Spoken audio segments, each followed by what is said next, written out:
Man kam krina kekelengan kami Moria GBK Perunggun Kebayoran Lama. Jumpa kita arah peanta silakukan kita bas minggu enda, silakukan kita secara virtual. Ope dengar ras-ras kita ngorati kata dibata si jadi nas peanta, si pindo lebih gegeh man Tuhan. Ras kita artoto kita. Tuhan di bata Bapa kami siringan ibas surga, isahkan kami bujur man bandu Tuhan, ibas keleng ate ras lias atendu, si tetap nemani kegeluhan kami. Meriah ukur kami adibas paksa enda, kami banci ngelakokan PA kami alu make alat teknologi, bas ingan kami nari skala kami pulung, tapi te kami keleng ate Tuhan tetap ras kami skala. Ibas kami dengkehken ras ngorati katandu, lalit gegeh kengasupen ras kepentaran ibas kami guna ngangkaisa, mindo kami kesahdu sibadia, sing kuasai pusuh praten ras perukuran kami, sing ngajari ras si pepanken katandue kubas pusuh kami. Kam sinampati kemahandu, kam sing ngajari saras singura pisa, gelah ngasuk kemahandu, nehken kebenaran firmandu, bagi sentudu ras surah-surahdu.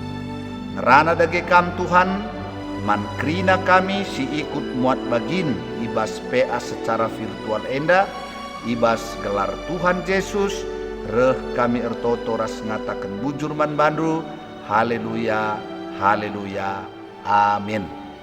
Moria sini kelengi Tuhan, kata dibata si jadi nas peanta bas minggu enda, ibuat ibas padan sindekah, kitab kuan-kuanan entah pe kitab Amsal pasal 17 ayat 17 dan kitab Amsal pasal 18 ayat 24. Demikian firman Tuhan. Amsal 17 ayat 17. Seorang sahabat menaruh kasih setiap waktu dan menjadi seorang saudara dalam kesukaran. Amsal 18 ayat 24, ada teman yang mendatangkan kecelakaan, tetapi ada juga sahabat yang lebih karib daripada seorang saudara. Demikian pembacaan firman Tuhan yang menjadi nas PA kita. Moria sini kelengi kami, tema firman Tuhan pada minggu ini Nina teman sepenggejapan, ya, teman sepenanggungan, teman seperasaan. Inilah yang menjadi tema kita, berbicara tentang teman. Kalau kita memperhatikan Alkitab kita, bahwa di sana mulai dari perjanjian lama Tuhan berfirman supaya umatnya memperhatikan dengan siapa mereka bergaul. Ya, jadi pertemanan itu penting. Khususnya kepada umat Israel, Tuhan berfirman, janganlah bergaul dengan bangsa-bangsa yang ada di sekitarmu. Jadi Tuhan memperingatkan itu supaya ketika mereka nanti tiba dan mendiami tanah perjanjian, tanah Kanaan, Tuhan mengingatkan umatnya untuk tidak menjalin, membangun hubungan pertemanan dengan bangsa-bangsa sekitar. Salah satu alasannya ialah supaya mereka jangan mempengaruhi kehidupan umat Israel untuk menyembah berhala-berhala, karena bangsa-bangsa Kanaan dan bangsa-bangsa sekitar Kanaan, kebiasaan mereka ialah menyembah berhala-berhala. Dan Tuhan ingatkan, apabila mereka nantinya bergaul dengan mereka, jangan-jangan mereka akan membawa umat itu tidak setia kepada Tuhan. menjadi penyembah-penyembah berhala. Dan itu jelas sejarah membuktikan ketika mereka bergaul dengan bangsa-bangsa di sekitar Kanaan bahwa Israel jatuh ke dalam penyembahan berhala. Dalam perjanjian baru, Paulus juga mengingatkan jemaat Korintus di dalam 1 Korintus 15 ayat 33. Di sana dia katakan, janganlah kamu sesat karena pergaulan yang buruk merusakkan kebiasaan yang baik. Jadi luar biasa pengaruh dengan siapa kita berteman.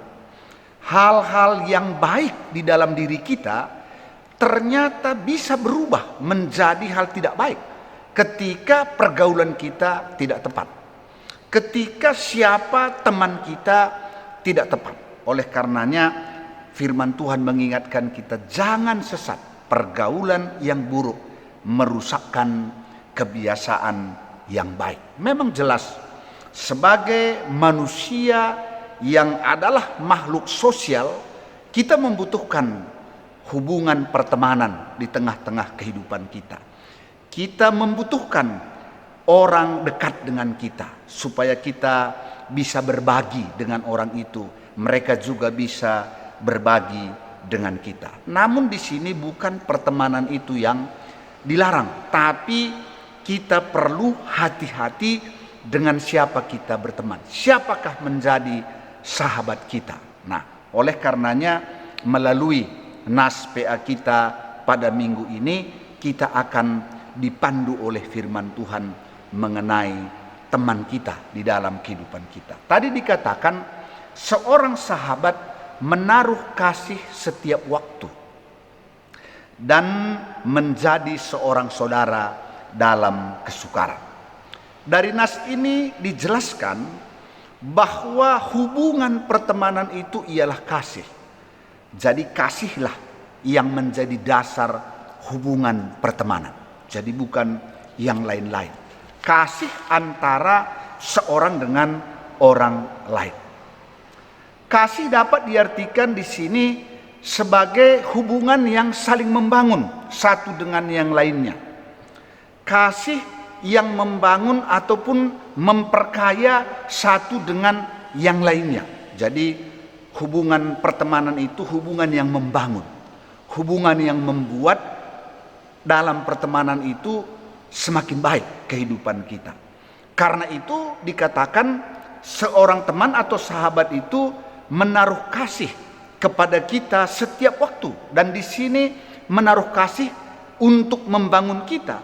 Bisa saja dia menasihati kita. Jadi yang namanya sahabat yang baik itu ketika kita melakukan suatu kelalaian, maka dia tidak akan segan mengingatkan kita, menasihati kita supaya kita menjadi lebih baik, supaya dalam segala aspek kehidupan kita menjadi lebih baik. Baik di tengah-tengah keluarga, di dalam pekerjaan kita, di dalam segala hal. Dia akan mendorong kita menjadi pribadi yang lebih baik. Itulah hubungan pertemanan. Itulah kasih itu. Yaitu kasih yang membangun. Kasih yang mendorong dalam hubungan pertemanan itu menjadi sama-sama lebih baik. Dan kemudian dia katakan juga menjadi saudara dalam kesukaran. Artinya pertemanan yang murni, pertemanan yang sejati, persahabatan yang baik itu dia bukan hanya hadir ketika kehidupan kita ada dalam ketenangan, ya, semuanya beres, usaha kita lancar, kehidupan dan hubungan kita di tengah-tengah keluarga semua aman. Dia hadir di sana. Jadi bukan. Justru sahabat yang sejati itu dia juga hadir dalam kesukaran kita. Jadi bukan hanya ketika kita berhasil, tapi ketika kita gagal, ketika kita berada dalam duka cita, dia hadir di sana, menopang kita, menguatkan kita, memberi bantuan, mencari jalan keluar atas persoalan-persoalan kita. Itulah teman yang sejati. Kalau ada teman hanya hadir dalam hidup kita ketika kita berhasil, itu bukan teman sejati. Tapi sahabat yang sejati itu seperti yang dikatakan tadi, dia juga hadir dalam kesukaran kita. Jadi baik peristiwa suka, peristiwa duka, peristiwa berhasil, peristiwa gagal, dia ada di dalam kehidupan kita. Itulah definisi yang namanya seorang sahabat yang sejati. Tapi di dalam Amsal 18 ayat 24 dikatakan juga ada teman yang mendatangkan kecelakaan. Wah, ini bahaya. Ternyata ada juga teman katanya yang mendatangkan kecelakaan, tetapi ada juga sahabat yang lebih karib daripada seorang saudara. Bagaimana ini maksudnya? Ini mengingatkan kita bahwa tidak semua yang namanya teman kita itu bermaksud baik dengan kita. Karena itu kita perlu waspada. Karena itu kita perlu hati-hati dengan siapa kita berteman. Karena firman Tuhan mengingatkan kita, ada teman yang mendatangkan kecelakaan. Wah, bagaimana ini? Ya, bisa saja seseorang hadir dalam hidup kita yang kelihatannya sebagai teman kita, tapi sebenarnya kehadiran dia dapat mencelakakan kita. Sebagai contoh misalnya hubungan pertemanan anak-anak zaman sekarang, anak muda zaman sekarang, ya kan? Mungkin dia lihat temannya dalam kesusahan, kemudian termenung, dia tanya, apa yang menjadi persoalan? Wah, begini, saya gagal ini, gagal itu. Wah, orang tua saya begini, pacar saya begini. Kemudian datang temannya ini, nah ini narkoba, kau hisap dulu ganja ini, kau makan dulu obat terlarang ini, supaya kamu akan menjadi tenang. Wah, seakan-akan dia menolong, seakan-akan dia membantu, padahal dia mencelakakan. Mengapa? Karena mungkin dia telah merencanakan supaya temannya itu kemudian hari akan bergantung kepada narkoba, dan dia ternyata penjual narkoba misalnya. Ini kan teman yang mencelakakan. Seolah-olah dia hadir sebagai teman dalam hidup kita, tapi sebenarnya dia memiliki niat yang lain. Wah, kalau istilah sekarang, ada udang di balik batu. Jadi hati-hati dengan pertemanan. Karena ternyata sekarang ini pun masih ada juga begitu. Dia hadir seolah-olah sebagai teman, tapi sebenarnya jauh di lubuk hatinya dia hendak memanfaatkan kita. Wah, ini pun bukan teman. Hati-hati. Karena ada juga orang seperti itu. Seolah-olah dia menjadi teman kita, padahal dia mau memanfaatkan kita, mengambil keuntungan dari kita dalam hubungan pertemanan itu. Karena itu kita harus hati-hati. Karena seperti yang kami sampaikan tadi di atas, hubungan pertemanan yang baik itu adalah hubungan yang saling membangun, hubungan yang saling memperkaya, hubungan yang saling melengkapi. Nah, tapi jelas juga Alkitab tadi mengatakan ada juga sahabat yang lebih karib daripada saudara. Oleh karenanya jangan pula takut membangun relasi pertemanan dengan orang lain. Karena ternyata dalam hubungan pertemanan itu ada juga yang lebih karib daripada seorang saudara. Bagaimana ini contohnya seorang sahabat itu lebih karib daripada seorang saudara? Jangan-jangan ketika kita menghadapi persoalan, ketika kita menghadapi pergumulan, misalnya masalah ekonomi, ketika kita sampaikan ke saudara kandung kita, walaupun ada pada saudara kandung kita, bisa saja dia tidak siap membantu kita. Tapi seorang sahabat yang sebenarnya hanya hubungan pertemanan, justru dia sangat care dengan kita. Justru dia yang membantu kita dengan segala daya upayanya supaya kita keluar dari masalah kita. Ini banyak terjadi di dalam hubungan pertemanan, bahwa seorang sahabat itu ternyata lebih karib daripada saudara kandung kita sendiri. Jadi jangan takut membangun hubungan pertemanan, karena benar bahwa ada seorang sahabat itu lebih karib daripada seorang saudara. Nah, tema kita tadi mengatakan teman sepenggejapan. Artinya lah terjeng teman biasa, tapi teman singgo nandai kita luar dan dalam. Wah, endam istilahnya. Teman yang sudah mengenal luar dan dalam hidup. Engkai maka tandena luar dan dalam. Pertama lebih bahwa teman sepenggejapan itu bukan tercipta secara instan. Tapi teman sepenggejapan itu lahir dari waktu yang lama. Artinya ngondekah kita menjalin pertemanan dan sudah teruji hubungan pertemanan kita dengan seseorang, maka ngo banci ia jadi teman sepenggejapan. Jadi labu mungkin lebih dengan kita standan atau sebulan dengan kita standan, terus kita menjadi teman sepenggejapan, nggak mungkin. Salah satu ialah kita telah menjalani proses waktu dalam relasi, dalam hubungan pertemanan itu. Kemudian kita lihat bagaimana kasih diwujudkan antara kita dan orang itu, sehingga terjadilah dia menjadi teman sepenggejapan. Ya, teman sepenggejapan teman ija kita ngopang nurikan permasalahan ta, nurikan pergumulan ta, tanpa kita takut bahwa apa yang kita sampaikan itu akan tersebar ke orang lain, karena kita percaya dia akan menjaga kerahasiaan dari hal-hal yang kita sampaikan kepadanya. Maka teman sepenggejapan hampir ikatakan lanai lit sibunikan manbana, ngolit keterbukaan ibas kita nangdangi teman. Mengapa kita berani? Karena yang namanya teman sepenggejapan itu, labo teman sepenggejapan si hanya akan mendengar keluh kesah kita, si megikan persoalan tak, tapi dia benar-benar akan care, dan kemudian dia juga akan berusaha menolong kita untuk keluar dari pergumulan kita itu. Teman sepenggejapan. Jadi labo teman sepenggejapan hanya nguai-nguai, hanya megikan kita lah. Ia akan mengambil pergumulan kita itu juga menjadi beban dan tanggung jawab. Maka asa gegehna iusahakan akang gelah kita bancin darat ibas persoalan tanari. Teman sepenggejapan.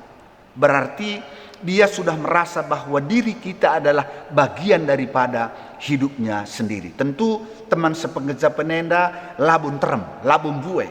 Tapi pasti harusnya setiap kita memiliki yang namanya teman sepenggejapan. Ya. Maka si terusnya dikatakan kande jenda, teman sepenggejapan lah hanya hadir waktu kita sukses. Lah hanya hadir waktu kita mengalami berbagai-bagai anugerah berkat dalam hidup kita. Tapi teman sepenggejapan itu adalah teman yang hadir juga dalam peristiwa duka dan kegagalan kita. Maka ikut ia merasakan peristiwa duka kita, ikut dia merasakan peristiwa kegagalan kita. Hadir dia menopang kita, hadir dia untuk menguatkan kita. Teman sepenggejapan. Nah, kemudian teman sepenggejapan bagi engkau katakan kami enda sekal penting bahwa teman sepenggejapan itu adalah teman yang membuat satu dengan yang lainnya menjadi pribadi yang lebih baik, menjadi sesuatu yang lebih sempurna di dalam kehidupan kita. Itulah teman sepenggejapan. Ya, jadi dia hadir membuat hidup kita semakin baik. Nah, oleh karena itu, kalau tadi kita sudah mengetahui ciri-ciri teman sepenggejapan itu, jangan kita mengharapkan hanya orang lain menjadi teman sepenggejapan bagi kita. Kita juga harus menjadi teman sepenggejapan bagi orang lain. Kuakap enda si penting. Jadi gelah ula kari kalak mencesyaratkan jadi teman sepenggejapan, tapi kita lah jadi teman sepenggejapan man kalak si deban. Harusnya kita jadi teman sepenggejapan man kalak si deban. Jangan ngon turikin kami ugakin teman sepenggejapan maka lu bagi kalah kita hadir nangdangi teman ta. Alu bagi teman tapi gejap kena uga ia dibangun, uga dia diberkati lewat pertemanan kita. Enda sidah kita. Maka si peduakan. Begini nandai firman Tuhan. Hati-hati, waspadalah, sebab lit teman si mencelakakan kita. Kayak maksud kami ngatakan cenda. Hari ini kita harus mengevaluasi teman kita bergaul. Bagi kamu Ria misalnya, adi hubungan pertemanan duras kalak sideban, labo membuat hidupmu semakin lebih baik. Sebenarnya hubungan pertemanan itu harus dievaluasi. Ya, kuban contohnya misalnya, adir kita kan kamar teman ngeras ia misalnya lanali waktu num perdetekan perbulangan du. Adir kita kan teman kamar ia kurang waktu num perdetekan anak-anak du. Adir kita kan teman kamar ia labu mabaika menjadi pernandensi lebih rajin bas kegeluhan du. Justru semakin banyak waktu du cuman ngomong-ngomong, cuman menghabiskan waktu ngerana-ngerana larkai pe. adi bagi misalnya hubungan pertemanan itu menurut kami harus evaluasi. Sebab harusnya kita saling membangun, ya. Maka darami teman uga maka sebagai nande setengah-tengah jabu pe alur teman kam ras ia iban nakam jadi pernanden si lebih mahuli, iban nakam jadi pernanden si lebih bertanggung jawab, ya. Penting gala ula kari meriah saja cakap menurut teman ras kala si deban, tapi hubungan pertemanan due labor ban cegeluh nu semakin mahuli. Erti nakam buang-buang waktu berteman dengan seseorang itu. Maka enda penting kalau turikan kami bas pe antena. Ya, sebab ning kami enda jelas teman sepengejapan itu adalah teman yang saling membangun, yang membuat hidup kita semakin lebih baik. Ya, gelalu bagedege tuhu-tuhu kalau si perdeteken teman ta ibas kita andalani kegeluhan ta maka lah saja teman ta mereken hal-hal positif man banta, tapi kita pe mereken hal-hal positif man teman ta si deban. Alu bage melalui hubungan pertemanan kita, melalui hubungan teman sepengejapan gelar Tuhan termulia, janah kita penggejapkan pekepar uga kita saling engkelengi sadaras si debana. Endam si banci sahkan kami bas kesempatan enda totoras pengharapan kami, maka tiap-tiap muria laban cia turun dari temandus penggejapan ijai bas hubungan pertemanan kam saling dibangun satu dengan yang lainnya. Bujur sidungi pe antenda alu ras kita ertoto. Tuhan Allah Bapa yang berada dalam sorga, terima kasih Tuhan kalau pada saat ini firman-Mu mengingatkan kami supaya kami menjadi seorang sahabat yang sejati bagi teman kami. Supaya kami sebagai seorang sahabat terhadap teman-teman kami yang lain, kami bukan hanya hadir ketika mereka mengalami peristiwa-peristiwa suka dan berhasil, tapi kami juga hadir ketika mereka mengalami duka dan kegagalan. Karena hubungan pertemanan yang baik, hubungan pertemanan yang murni dan sejati ialah hubungan pertemanan yang saling membangun, yang saling melengkapi, yang saling menopang, sehingga setiap kami benar-benar merasa diberkati di dalam hubungan pertemanan itu. Terima kasih Tuhan, kami juga saat ini mau berdoa, berkati seluruh muria dengan segala usaha dan pekerjaan pelayanannya, terutama sebagai seorang istri di tengah-tengah keluarga, sebagai seorang ibu bagi anak-anak di tengah-tengah keluarga. Biarlah Tuhan yang memperlengkapi setiap muria. Kami juga angkatkan doa kami ya Tuhan, buat orang tua kami, saudara-saudara kami yang ada dalam keadaan pemulihan kesehatan, ataupun berobat rumah, berobat jalan, atau karena usia yang sudah lanjut. Kami angkatkan doa kami kepada Tuhan untuk orang tua kami, Bapak Ita Sembiring, Bapak Febri Ginting, Nande Ingrid Surbakti, Bapak Antas Tepu, dia akan Nande Ripka Bangun, Dedi Suranta Surbakti, Bapak Nande Linda Sembiring, Pertua Emeritus Bapak Barista Brahmana, saudara kami Dini Bru Brahmana, Pertua Emeritus Bapak Bina Sembiring, Nande Sika Sembiring, Diaken Emeritus Nande Melda Pandia, Bapak Suranta Pandia, anak kami Ripka Bru Pandia, Bapak Aleta Purba, Bapak Ika Guru Singa, Pertua Emeritus Bapak Laura Tepu, Nora Emeritus Nande Laura, Nande Bas Sembiring, Nande Tawan Brahmana, Rehna Darmawati Bru Sinulingga, Bapak Lina Tarigan, Bapak Erika Nande Erika Sinulingga, Biring Grace, anak kami Aldo Sinulingga, Nande Katowi Torong. Demikian juga Nande Lusin Surbakti, Bapak Morel Sebayang, Tiga Nevi, Naras Bapak Nevi Ginting, Bapak Paria Nande Paria Sembiring, Betranio Pranginangin, Nande Neti Pranginangin, Naras Bapak Surya Barus, Nande Ninta Bangun, Nande Ninta Sembiring. Dalam nama Yesus, Tuhan menjamah, Tuhan melawat, Tuhan memberikan kesempurnaan kesehatan kepada orang tua dan saudara-saudara kami. Kami juga terus berdoa, berkati setiap keluarga kami dalam usaha dan pekerjaan pada masa-masa pandemi COVID ini. Sekiranya Tuhan memberikan berkat rezeki yang cukup bagi kami, sehingga segala keperluan kami Tuhan cukupkan dengan kemurahan kekayaan-Mu. Anak-anak kami dalam menjalani pendidikannya secara virtual, berikan kepada mereka semangat, dan kepada kami orang tua yang membimbing anak-anak kami di rumah, berikan kesabaran. Terima kasih Tuhan, berkati bangsa dan negara kami, khususnya pemerintah kami, dalam menangani pandemi COVID dan juga dalam menangani supaya bangsa ini keluar dari resesi ekonomi. Terima kasih Tuhan, sertai dan berkati kami sepanjang minggu ini. Kami serahkan hidup kami dan seluruh aktivitas pekerjaan usaha kami hanya ke dalam tangan kasih Tuhan. Di dalam nama Yesus kami sudah berdoa dan mengucap syukur. Haleluya. Amin. Bagendam pean tabas minggu enda, Tuhan si masu-masu kerina kam moria sini kelengi kami bas Tuhan. Salam.